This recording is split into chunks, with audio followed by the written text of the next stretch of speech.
La parole est à Monsieur Bernard Fialaire pour le groupe du Rassemblement démocratique et social européen pour 5 minutes, chers collègues.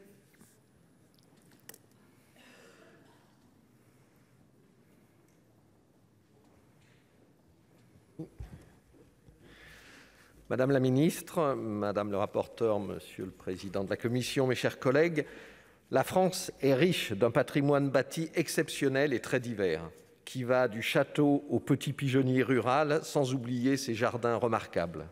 Nous savons combien la préservation et la valorisation de ces biens est essentielle à l'attractivité de nos territoires, dont une grande partie échappe cependant à la politique de restauration menée au titre des monuments historiques. Aussi, la Fondation du patrimoine est devenue, depuis sa création en 1996, un partenaire privilégié et complémentaire des politiques de protection patrimoniale de l'État. En tant qu'élus, nous pouvons le mesurer sur le terrain. C'est un outil indispensable par le soutien qu'il apporte à des projets de proximité qui ne verraient pas le jour autrement. En effet, chaque année, la Fondation s'emploie à sauver plus de 2000 monuments non protégés, églises, théâtres, moulins, musées, même des phares, j'ai entendu, et participe ainsi activement au développement économique des centres-bourgs et à la transmission des savoir-faire artisanaux et à l'essor du tourisme rural. J'en profite pour saluer le travail de tous les acteurs et notamment des près de 600 bénévoles qui s'investissent dans nos régions, dans nos communes, pour sélectionner les chantiers et mobiliser les financements. Ils œuvrent bien souvent dans la dentelle, une approche qui légitime la Fondation, dont je rappelle le statut d'utilité publique. Pour autant, la Fondation doit garder un cap, celui de s'intéresser en priorité au patrimoine non protégé, en particulier au patrimoine rural. Dans cette perspective, la proposition de loi offre de nouvelles garanties pour renforcer les actions de mise en valeur du patrimoine local.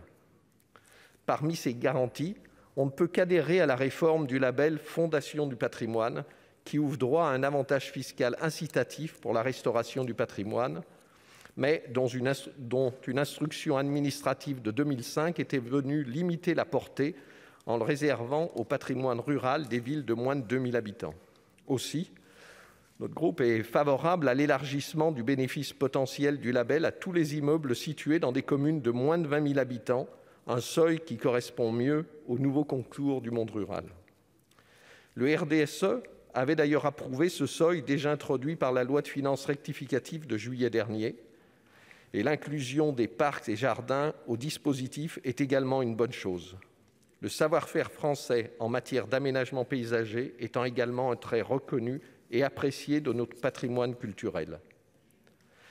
Je rappellerai le travail d'amélioration effectué par le Sénat au cours de la première lecture. L'objectif de sauvegarde du bâti rural a été renforcé à travers la mesure consistant à ce que soit délivrée chaque année une majorité de labels à des immeubles appartenant au patrimoine rural.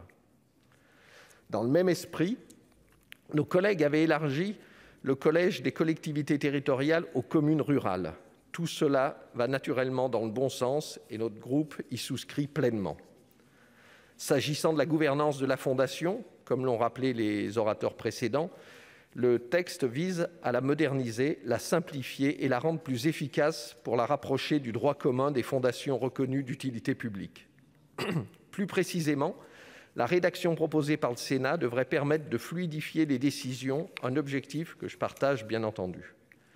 Le seul regret que je souhaitais évoquer concerne la question des ressources financières à disposition de la Fondation.